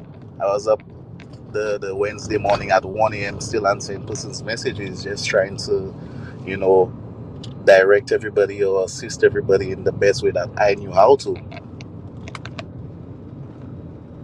Gabriel is back with us. So you were on point number 2 and we lost you there. So we'd like you to revisit point number 2 and of course go on to point number 3. All right. So number 1 was trust. Number 2 was social proof. And number 3 is the echo chambers. The scammers often would pull you into these Telegram groups, into these WhatsApp groups. And the only thing that is spoken of in there are the positives, and everybody showing how much money they're making. And if you were to ask a question that suggests you're going against the mindset, you may get kicked out. And it's difficult to really kick against these things because you are immersed with everybody telling you this thing is working. And I really hope people understand that this is the way the scams are set up. Now, in the comments, I saw Elizabeth, what's her name? Elizabeth Ludovic. I hope I have that surname correct. And she's asking about VYB, Vibe. That is one that we flagged in January, my dear. So we have a running list of verified scams targeting Grenadians, and that is on the list. So, you know, you could check it out. We're on Facebook or as part of our WhatsApp group or channel. But that is one we flagged in January, VYB. Let me come back. Let me come back to the council, the commission. Sorry, the regulatory commission. This scenario with Creators Alliance, does that sort of put proper regulated investments in sort of a bind? Does it hurt investor confidence when you have those sorts of schemes going on and trying to encourage the regular person to invest in something that is regulated? Yes, and that is a concern of ours, that when we're trying to grow a market, we're trying to grow the Eastern Caribbean securities market, and when you have these types of frauds and scams occurring, of course, persons will lose confidence. They may even look at legitimate investments with a lot of questions, and they may not want to. They've been burned, and they may not want to invest in any, whether it is legitimate or not. They may not want, and rightly so, they may not want to do that. So that is an area of concern for us, because we are also responsible for growing the market. And like I said, we really need to do this. Puts the spotlight on the fact that we need to do, as regulators, we need to do a lot more in terms of educating the public about, not just about investing, but what are the red flags, what they need to look at, if how they need to, what are the things that they need to look at to determine whether an investment is legitimate or not. And Mr. Dabrio did mention a few of those, which are, were very, very prevalent in the CA scheme.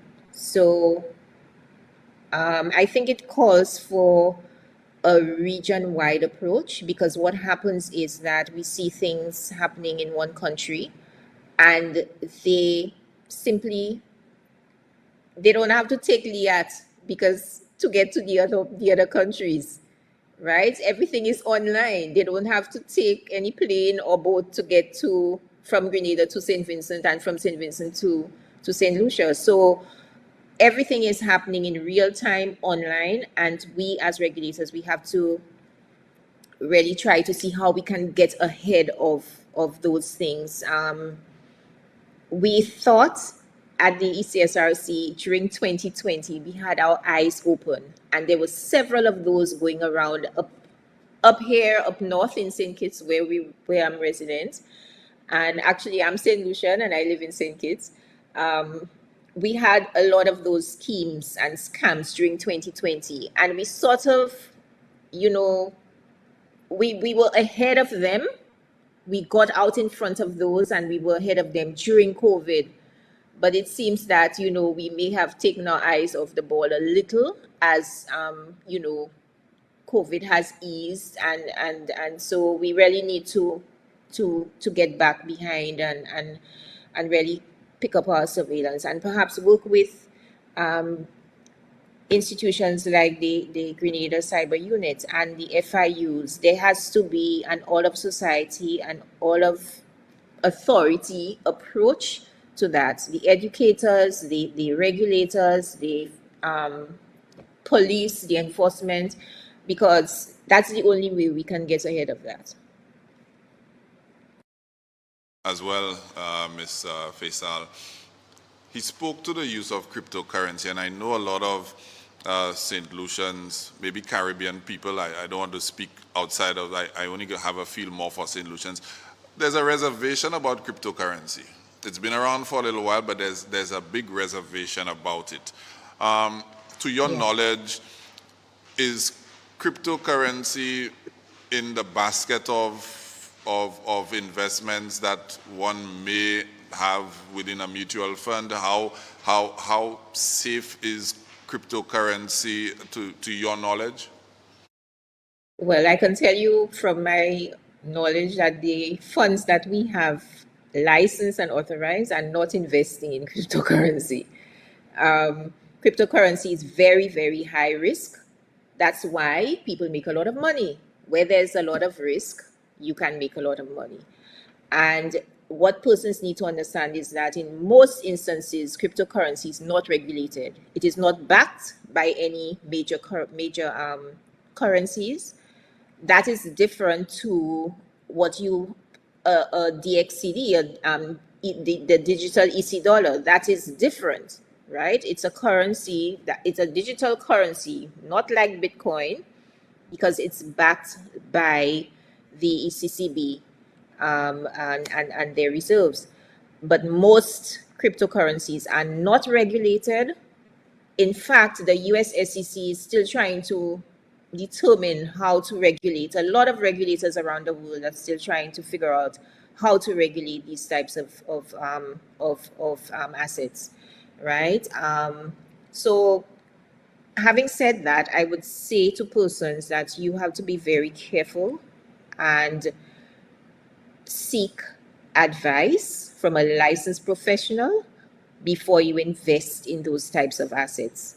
We hear a lot of stories, like Mr. Dabri was saying, we hear a lot of stories about people making money with Bitcoin, and they invest and they come out with these huge returns. It's not always the case. And what you see on social media might be the 1% that have made those returns, but you never hear about the other 99% that lost money, because people will not put their losses out there. As Mr. Dabrio said, you don't hear from those persons who lose money, right? So I would say I would encourage and urge persons to be very cautious and when it comes to cryptocurrency, because like I said, they're not licensed and regulated in most instances. In most countries, they are not, and they are very high risk, very volatile. You see the price of Bitcoin at one price in one day, and it can simply fall in 2 seconds.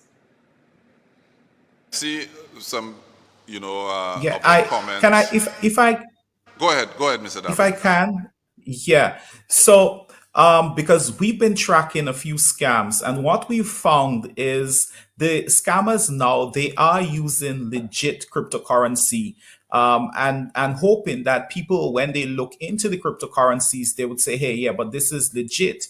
USDT and Bitcoins and BNB, these are legit cryptocurrency.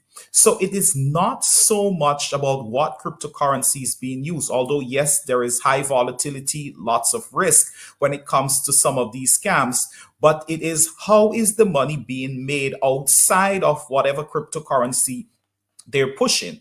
And a lot of the times they're pushing the cryptocurrency because it is easier for them to get away with your money than if they were dealing with money in a financial institution. And that is what we're hearing. Creators Alliance actually took the cryptocurrency equivalent of the money that people were put in. That is what was locked up in their system. And of course, they've made away with it. Now, Giovanni James asked the question in the chat, if the government should the government do something about this? And I think yes, the governments definitely should, based on the amount of money I think that has been lost to this scam, and I estimate it's millions of dollars across the region. I believe the government should lean on the intelligence community and maybe Interpol and so and let's catch these crooks and give them some silver bracelets, right? Let's see if we could recover some of these funds, because you see, in the case of Grenada, the 1,500 people who lost money should not have lost money, right? So my heart is not as soft and mushy for them as it is for the Vincentian and the St. Lucians, who did not know and were not told that this thing is malicious, right? We hammered this thing all over the place, and they still put in. So it's understandable that in spaces when no one was making that sort of noise, that people were going to fall. Hopefully that does not happen. As I said, there are few that we have flagged. We flagged one late last week as well. You can just reach out, follow us. Listen, if we post it and we say it's a scam, leave it alone, right? You're going to get in trouble. Mr. Dabrio, speaking to that, let's continue along those lines. We were having a conversation prior, and you made mention of recovery scams. Is that something that people should be looking out for in recovery scams? People put pot in to be able to get your monies back for a fee? Yes. So recovery scams tend to follow any successful scam or cyber attack. So if it's a company that has been hit with ransomware, you could look out for entities reaching out saying, hey, we can get you back your files for a fraction of what they're saying that you need to pay in terms of the ransom. With Creators Alliance, you can expect that. And I'm sure there are one or two persons who have been reached out to by different entities saying, hey, listen, we can get your money back for a small fee. That is how recovery scams work. And if you lost $20,000 and you're asked to pay $200 to get back the money, most persons are going to say, here, fine, go ahead.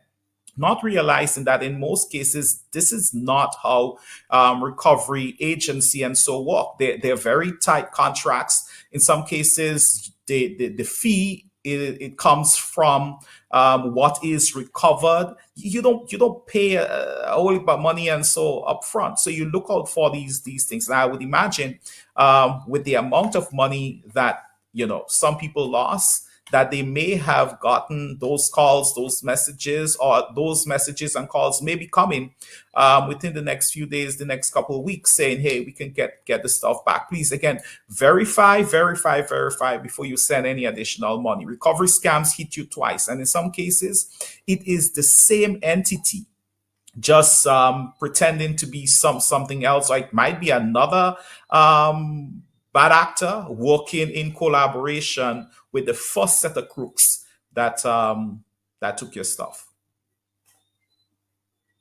We close off the broadcast. We will give you an opportunity to provide information on CSIRT so that St. Lucians can be informed of those sorts of scams, because if they're in Grenada, believe you me, they may be in St. Lucia, St. Vincent, Dominica, etc. So we'll get to that. Zeke, let me just ask though,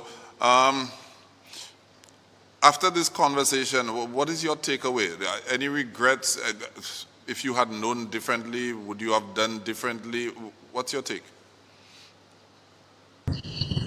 Well, most definitely, if I knew differently back then, I wouldn't even entertain it. But again, the sad reality is seeing is believing. I kind of, when the person who invited me, he showed me the proof. In my head, I'm like, okay, that's a way of making money. Why not start it off? And then I saw it working. So I guess that's why I entertain it. And Caprio said something which made a lot of sense because that's exactly what happened. You get greedy and then you start investing more. And towards the latter end, that's exactly what happened. A lot of us, because of all that proof, went in so heavily and then we just lost everything. But I guess you live and you learn. Yeah, you live and you learn. Hopefully, I'm wishing, praying that persons can get those fees recovered. I know, like you were saying, probably governments reach out to Interpol, see what can be done. But if I knew differently, you know, I wouldn't have gone down that path. You know, again, I still want to stress on that. You know, all the merchants and the merchants, assistants were trying to do were just help persons, and the rug just end up being swept under all of us. So yeah, that's all I have to leave. Thanks for that. Okay, so I also see a lot of comments speaking to the authorities and what could have been done or was not done, etc. St. Lucia Daily Post, we did reach out to the Financial Intelligence Authority. We were not able to get anybody to come on to the program. We did reach out to some other government agencies as well. We were not able to get anybody to come onto the program. But what I can do is share some information with you as it pertains to the authority and the powers that are provided to them, what they can do in those sorts of scenarios. But before I get to that, there was a document in circulation purporting to be from the Financial Intelligence Authority. It's dated 28th of February 2025. It's been making the rounds, or was making the rounds, on social media, and I'll just read through it. It says the Financial Intelligence Authority, FIA, is aware of the following post, which has been circulating on various social media platforms this week.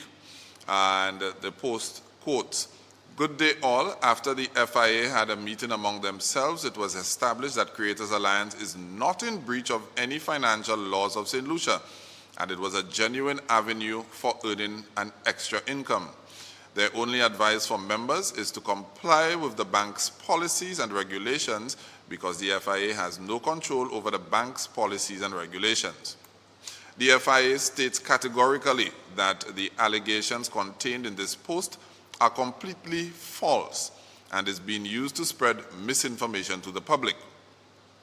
The authority also wishes to inform members of the public that it has not engaged in any consultation or deliberation with any person or persons, either internally or externally, which has resulted in a finding that the investment scheme operating under the name Creators Alliance is not in violation of any of the laws of St. Lucia.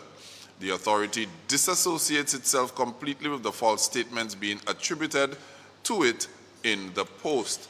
Members of the public are advised to refer to the FIA's website at slufia.org for general information, including advisories and alerts which are for public importance." And as I said, this is a document that had been making the rounds on social media purporting to be from the FIA.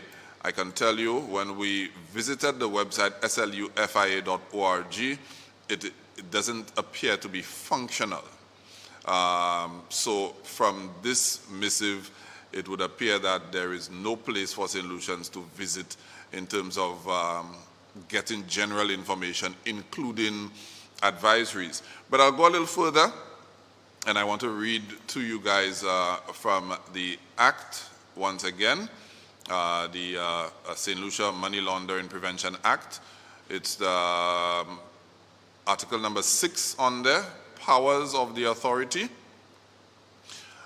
Subsection 1, for purposes of carrying out its function under section 5, the authority has the power to A, enter into the premises of a financial institution or person engaged in other business activity during normal working hours and inspect a transaction record kept by the financial institution or person engaged in other business activity, whether or not a suspicious transaction report has been made by the financial institution or person engaged in other business activity. That was amended by Act 20 of 2016. B, require from any person, institution, or organization the production of any information that the authority considers relevant to the fulfillment of its functions. C, ask questions relevant to a transaction record inspected under paragraph A. D, make notes or take a copy of part or all of the transaction record inspected under paragraph A. E, instruct a financial institution or person engaged in other business activity to take steps as may be appropriate to facilitate an investigation by the authority. F, issue from time to time guidelines to financial institutions or persons engaged in business activity as to compliance with this act and regulations made under this act. G, interview and take statements from any person in relation to a money laundering, terrorist financing, or proliferation financing offense, amended by Act 16 of 2021. H, inspect and conduct audits of a financial institution subject to Section 14C1 or a person engaged in other business activity to determine compliance with this act, substituted by Act 16 of 2021. Let me just also go on to Section 7, additional functions. In addition to its functions under Section 5, the authority shall A, report to the Director of Public Prosecutions information derived from an inspection carried out under Section 6 if, on the basis of the information, the authority has reasonable grounds to suspect that a transaction involves the proceeds of criminal conduct, amended by Act 16 of 2021.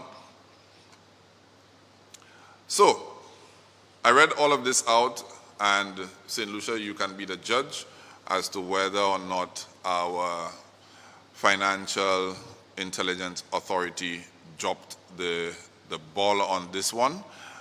They do have the leeway to engage with outside agencies. So CSIRT, for example, is an outside agency that would have presented information. The information was out there. According to Mr. Dabrio, they would have also interacted with Caribbean Impacts. We know we have relations with Caribbean Impacts. I think St. Lucians know that very well. So there was also a purported statement put out by the FIA where they denounced any sort of involvement or with a quote that was attributed to them. So that stands to reason, if this release is authentic, that there was some knowledge of Creators Alliance and there was some knowledge of something amiss going on. However, under the Money Laundering Prevention Act, which gave them the authority to walk into an establishment at any time to carry out an investigation or ask questions, to our knowledge, that had not been done or was not done. Right? And as I indicated, the website that was quoted in that release does not appear to be operational as well. Right? So just bits and pieces of information just for the public's consumption.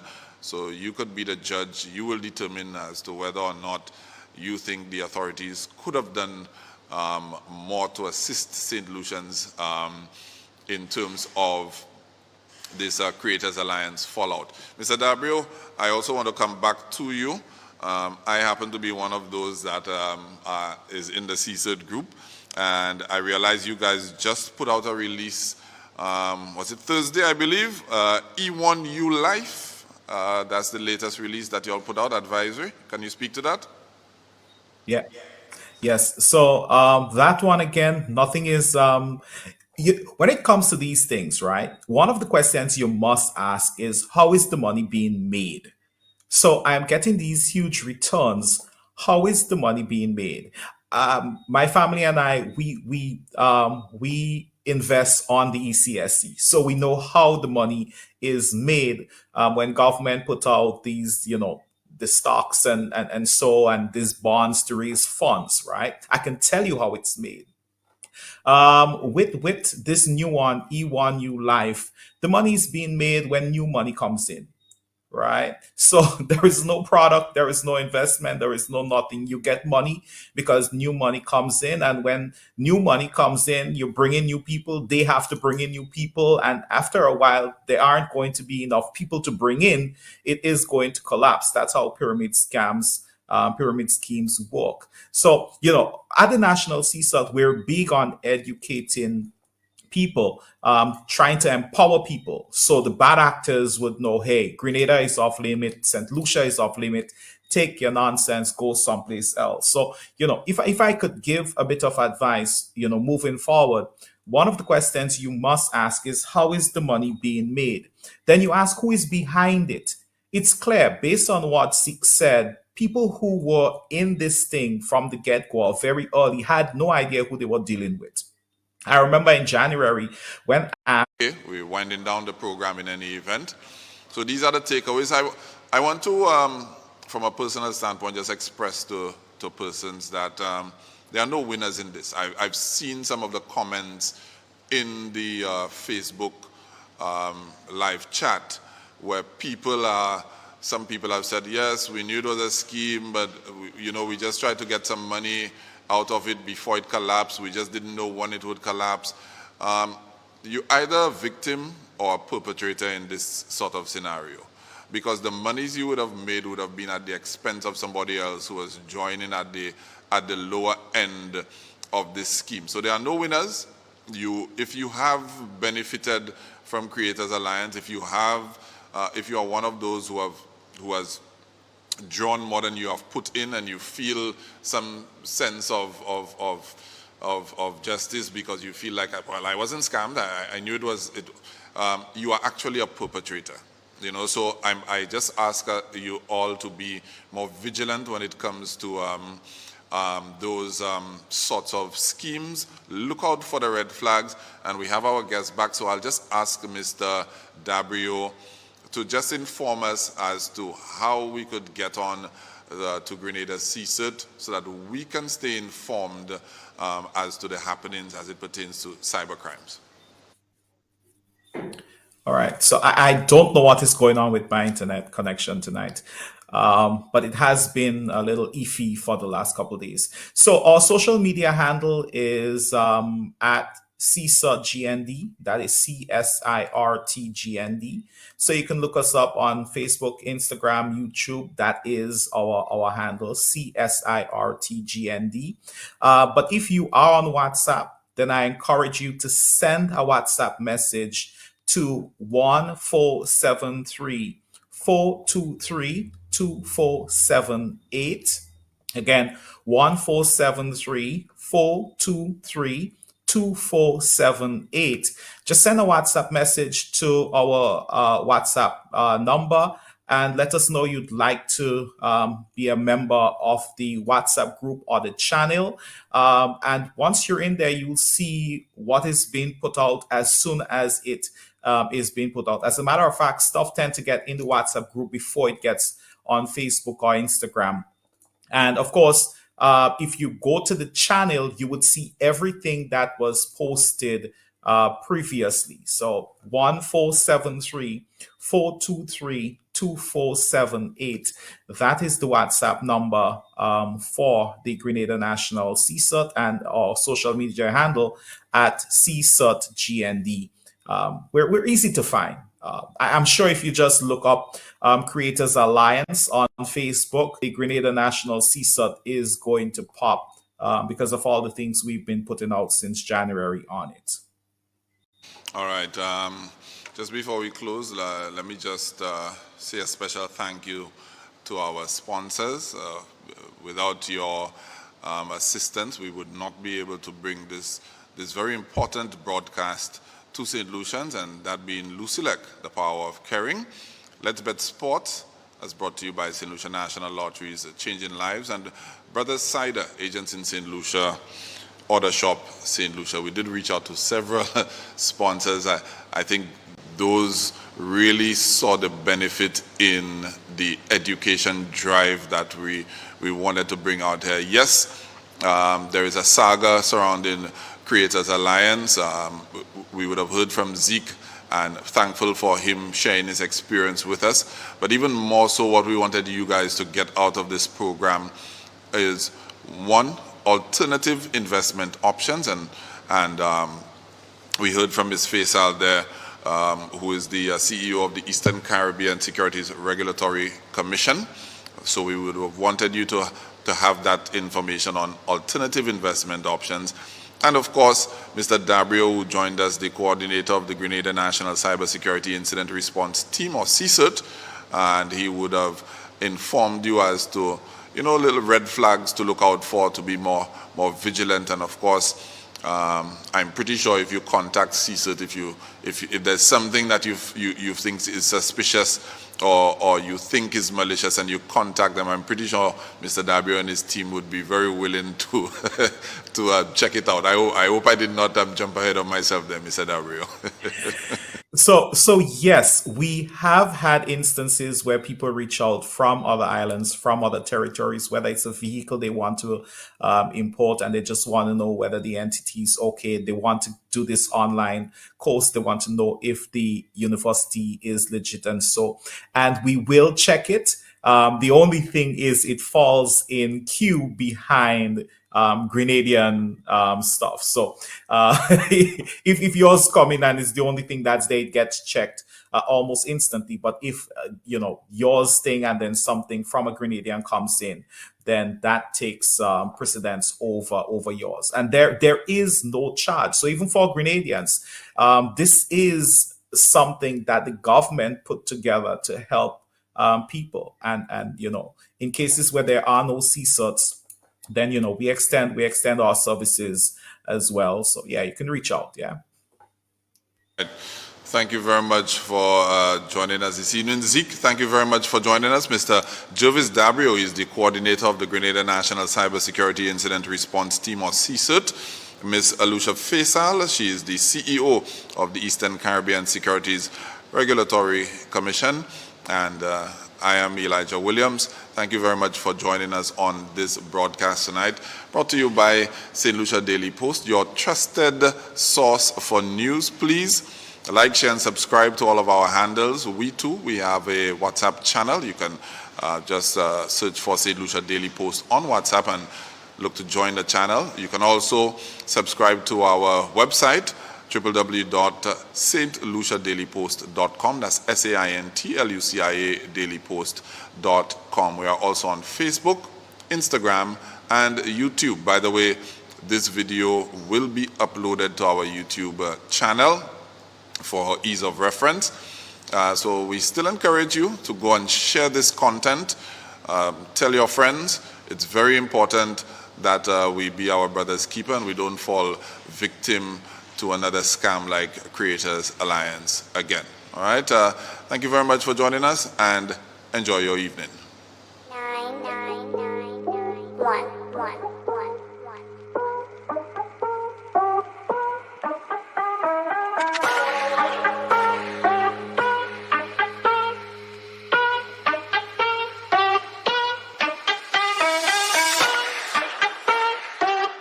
It's now. Bet and win with the new Let's Bet Sports. Place your bet at stlucialasso.com or any of our St. Lucia National Lottery agents island.